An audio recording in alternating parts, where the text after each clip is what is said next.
Kembali lagi bersama saya Niken Prihatini. Saya akan membacakan berita tentang dampak pandemi COVID-19 dan cara penanganannya.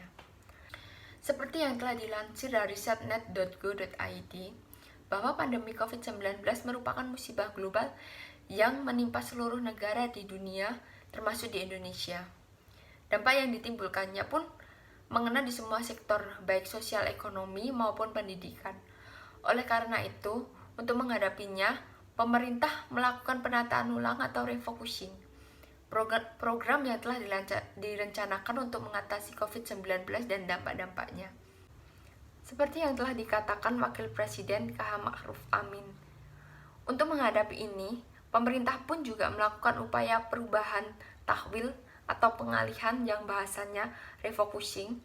Fokusnya semua diubah, program pemerintahan yang sudah direncanakan itu semua diubah, ditahwilkan, direfocusing untuk kepada menghadapi COVID-19 dan dampak-dampaknya. Lebih lanjut, Wapres menjelaskan contoh refocusing yang dilakukan salah satu dengan mengubah fokus penanganan dampak COVID-19 yang semula memiliki satu prioritas di sektor kesehatan berubah menjadi dua prioritas utama, yaitu kesehatan dan ekonomi. Karena itu ketika pada awal pemerintahan itu mengarahkan pada soal COVID-19 saja, ekonomi awal-awal dianggap dararul adna atau bahaya ringan, tapi setelah terjadi suasana yang ekonomi itu kemudian begitu parah, maka ini juga sudah merubah perubahan pemerintah menggunakan jadi David Dararaini atau bahaya berat.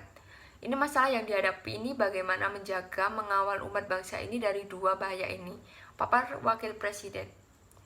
Wapres pun memberi contoh upaya-upaya yang telah dilakukan pemerintah untuk menangani dampak pandemi ini dari berbagai sisi. Dari sisi ekonomi, pemerintahan telah melakukan upaya penanganan diantaranya melalui penyaluran bantuan sosial. Dari sisi kesehatan, telah dilakukannya peningkatan kapasitas rapid test untuk dapat diberikan penanganan kesehatan yang cepat dan baik, serta telah dilakukannya realokasi anggaran pemerintah untuk menangani dampak COVID-19 dari sisi ekonomi. Oleh karena itu, memang membahaya. Jadi, saya bilang jangan sampai di antara kita para ulama yang menganggap ini masalah ringan. Ini masalah berat, dahar atau bahayanya.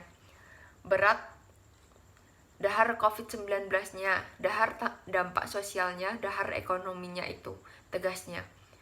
Terkait penerapan tatanan normal baru atau new normal, atau yang saat ini menggunakan istilah adaptasi kebiasaan baru atau AKB, di mana beberapa sektor perekonomian sudah dapat seperti sedia kala.